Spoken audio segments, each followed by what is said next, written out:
كتبقى العيانة كيلا شيء ما كانت تحس القلوب اللي ما كتحل ما يرحموني مني نتحس ويسدوا الباب اللي يشحل بغيت نرضي هاد العالم ما عرفتش كيف غنعمل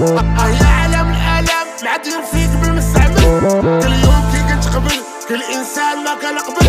للاهانة استقبل يكفى كي الماضي كان المستقبل بلا صحاب ولا بلا طل عجاج من كل جهة كيطل راس المال نحسبو افضل والوهم ورثنا رحنا افضل يا زمان انو مالك حل البيض فيك كحل اللي خلقنا نعم بالحرية والمخلوق عايش محتل لا فوق كنا ما كانش لا فوق كنا رحنا لا فوق والله جا فوق كل جاري مكتر غادي سكرام كنحتر اولا نشد انسان مسالم ونبدا فيه نقشر وهو كيزوق مدهشر ونعاد زيد نعشر ونخشر هاد